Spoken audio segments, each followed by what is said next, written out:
Hello'. Hello' sir Gopal এণ্টাৰপ্ৰাইজে নিজৰ 10% কমিশ্যনটো নিদিওঁ বুলি কৈছে। আৰে মই এইটো সমষ্টি বিধায়ক হয়, তাহাঁতে মোক না বুলি ক'বলৈ কেনেকৈ সাহস কৰিছে?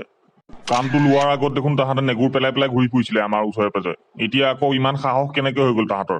মইতো আগতো কৈছিলোঁ ছাৰ, এই গোপাল এণ্টাৰপ্ৰাইজে অপজিশ্যনৰ লগত লগ খাই তাহাঁতে আমাৰ লগত ষড়যন্ত্ৰ কৰিছে ছাৰ। আৰু এবাৰ খুজিছা, যদি নিদিওঁ বুলি কয় তেতিয়াহ'লে মালিকটোক ডাইৰেক্ট কিডনেপ কৰি ল।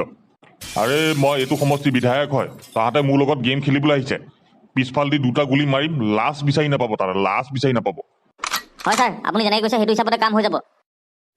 দেউতা কোৱাচোন পিতাই। দেউতা, ময়ো তোমাৰ নিচিনা পলিটিক্সত আহিব বিচাৰোঁ। দেউতা, ময়ো তোমাৰ নিচিনা MLA বনিব বিচাৰোঁ।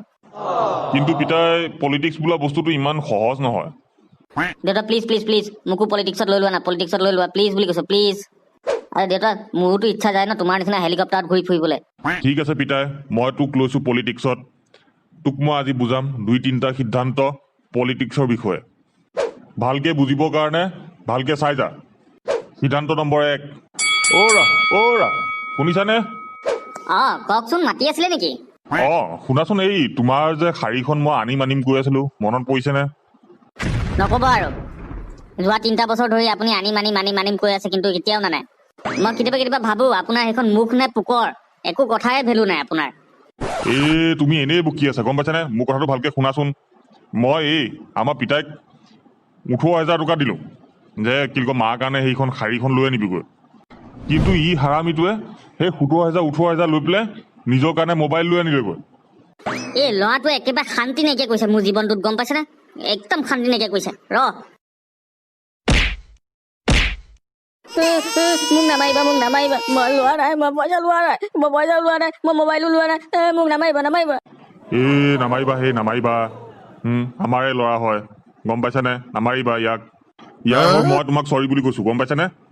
আৰু তুমি টেনশ্যন ল'ব নালাগে, কাইলৈ মই তোমাক 2খন শাৰী লৈ আনি দিম, 1খন নহয় 2খন শাৰী লৈ আনি দিম। এতিয়া তুমি যোৱা। এহেঁতে মোক পুৰা মগজটো খাই পেলাইছে। এতিয়া বুজি পালি ন? সিদ্ধান্ত নম্বৰ 1, ভুৱা প্ৰমিচ কৰা আৰু প্ৰমিচবিলাক বছৰে বছৰে পূৰা নকৰি বেলেগৰ গাত দুখটো জাপি দিয়া। বুজি পালো দেউতা, ইলেকশ্যনৰ আগত ভুৱা প্ৰমিচ কৰিব লাগিব, আৰু যেতিয়া ইলেকশ্যনৰ পিছত প্ৰমিচ সোপা পূৰা নকৰিম তেতিয়া বেলেগৰ গাত দুখটো জাপি দিম। বঢ়িয়া বুজি পালি তই। এতিয়া 2 নম্বৰ সিদ্ধান্তটো জানিবৰ কাৰণে তই এইটো বিল্ডিঙৰ একদম চটত যা, মই তলত গৈ আছো।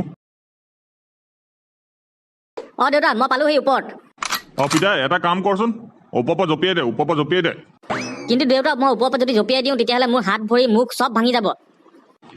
তই টেনশ্যন নল, তোৰ বাপে ইয়াত তলত ৰখি আছে নহয়, বাপেৰ ওপৰত বিশ্বাস ৰাখ। মই তোক ওপৰৰ পৰা তললৈ যেতিয়া পৰিবি তেতিয়া কেটচ কৰি ল'ম। ভালকে দেই দেউতা, ভালকে কেটচ কৰি ল'বা দেই, ভালকে কেটচ কৰিবা, নহ'লে মোৰ হাত চাত ভাঙি যাব, কিন্তু হাত ভৰি চব ভাঙিব। তই টেনশ্যন নল, তই যেতিয়া ওপৰৰ পৰা তললৈ পৰিবি মই একদম ডাইৰেক্ট কেটচ কৰি ল'ম, দে জঁপিয়া। মই হাত দুখন মেলি পেলাই পুৰা পজিশ্যনো বনাই ল'লো। 1, 2, 3 ৰেডি ষ্টেডি। দেউতা, তুমি ধৰিম বুলি কৈছিলা, তুমি নধৰিলা, মোৰ হাত ভৰি চব ভাঙিলে। মৰিলো। এতিয়া সিদ্ধান্ত নম্বৰ 2 বুজি পালি ন? পলিটিক্সত নিজৰ বাপেৰকো বিশ্বাস কৰিব নালাগে।